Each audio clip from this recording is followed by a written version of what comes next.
On a cold and gray November morning in 2016, a small crowd gathered on a snow-cleared square in front of the Kremlin in Moscow.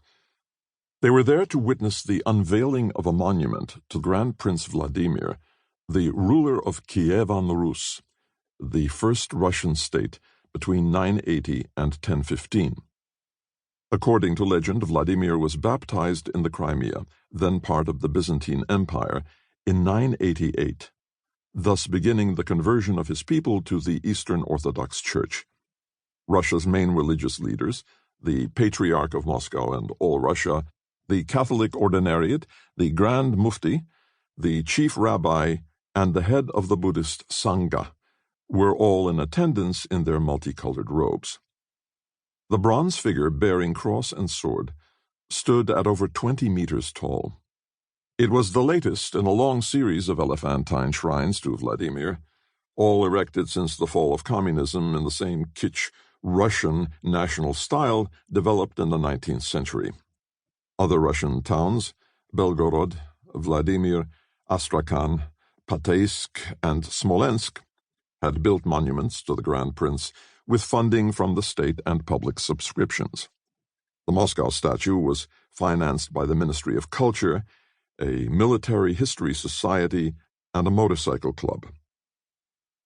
Another Vladimir, President Putin, gave the opening address. Even as he spoke, he managed to look bored. He seemed to want the ceremony to be done as soon as possible, perhaps the reason why it started earlier than planned, when the film director Fedor Bondarchuk, who had vocally supported the recent Russian annexation of Ukrainian Crimea, invited Vladimir Vladimirovich to the microphone. Reading in a flat tone from his script, Putin noted the symbolism of the date for this unveiling, 4 November, Russia's Day of National Unity. The Grand Prince, he proclaimed, had gathered and defended Russia's lands by founding a strong, united, and centralized state, incorporating diverse peoples, languages, cultures, and religions into one enormous family. The three modern countries that could trace their origins to Kievan Rus, Russia, Belarus, and Ukraine, were all members of this family, Putin continued.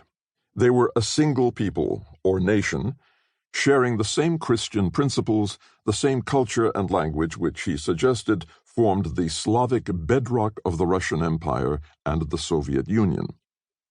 His point was echoed by the Patriarch Kirill, who spoke next.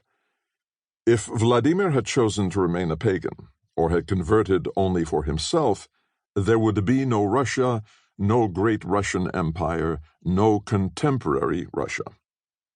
Natalia Solzhenitsyn, the writer's widow, gave the third and final speech, short and different in tone. The traumatic history of Russia's 20th century had, she said, divided the country, and of all our disagreements, none is more divisive than our past. She ended with a call to respect our history, which meant not just taking pride in it, but honestly and bravely judging evil, not justifying it or sweeping it under the carpet to hide it from view. Putin looked uncomfortable. The Ukrainians were furious. They had their own statue of the Grand Prince, Volodymyr as they called him.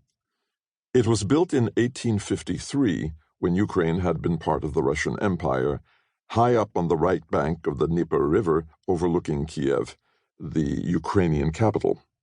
After the collapse of the Soviet Union in 1991, the statue had become a symbol of the country's independence from Russia. Within minutes of the ceremony's closing in Moscow, Ukraine's official Twitter account posted a picture of the Kiev monument with a tweet in English. Don't forget what the real Prince Volodymyr monument looks like.